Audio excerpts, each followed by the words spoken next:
আসসালামু আলাইকুম। আপনারা সবাই কেমন আছেন? আশা করি আল্লাহর রহমতে আপনারা সবাই ভালো আছেন। আমি কিছু ইসলাম সম্পর্কে আলোচনা করব, আপনারা সবাই শুনেন। কোরআনে প্রয়োজনীয় দোয়া কিছু। বিসমিল্লাহির রহমানির রহিম। পরম করুণাময় অসীম দয়ালু আল্লাহর নামে শুরু করেছি। ইহকালীন ও পরকালীন কল্যাণের দোয়া। রব্বানা আতিনা ফিদ দুনিয়া হাসানাতাও ওয়া কিনা আযাবান নার। রব্বানা আতিনা ফিদ দুনিয়া হাসানাতাও ওয়া ফিল আখিরাতি হাসানাতাও ওয়া কিনা আযাবান নার।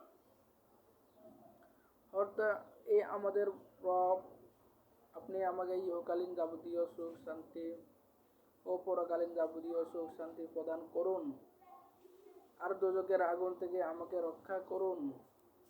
মাতা পিতার জন্য সন্তানের দোয়া। রব্বির হামহুমা কামা রব্বায়ানি সগীরা। রব্বির হামহুমা কামা রব্বায়ানি সগীরা। এ আমাদের পালনকর্তা,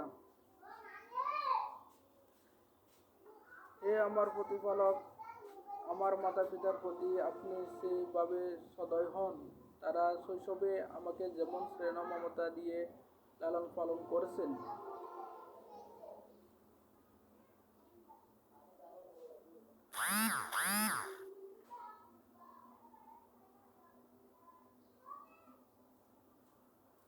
ربنا ظلمنا أنفسنا وإن لم تغفر لنا وترحمنا لنكونن من الخاسرين। আরো কিছু আলোচনা হচ্ছে। রাসূল সাল্লাল্লাহু আলাইহি সাল্লাম বলেছেন, ইসলামের মূল ভিত্তি পাঁচটি। সাক্ষ্য দেওয়া যে আল্লাহ ছাড়া কোনো মাবুদ নেই এবং মুহাম্মদ সাল্লাল্লাহু আলাইহি সাল্লাম আল্লাহর রাসূল। নামাজ কায়েম করা, যাকাত আদায় করা, হজ করা এবং রমজান মাসে রোজা রাখা। বুখারী মুসলিম।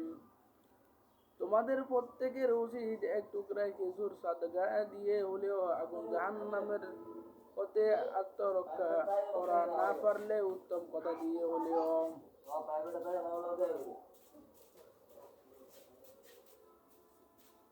আল্লাহ যখন কোনো বান্দাকে মহব্বত করেন, তখন জিবরিল ফেরেশতাকে ডেকে বলেন, আল্লাহ অমুককে মহব্বত করেন, অতএব তুমি তাকে মহব্বত করো। বলে জিবরিল ফেরেশতাকে মহব্বত করেন। অতঃপর জিবরিল ফেরেশতাকে আসমানবাসীদের মধ্যে ঘোষণা করেন, আল্লাহ অমুককে মহব্বত করেন, অতএব তোমরাও তাকে মহব্বত করো। বলে আসমানবাসী ফেরেশতাগণও তাকে মহব্বত করেন। অতঃপর জমিনে তার মর্যাদা বৃদ্ধি পায়।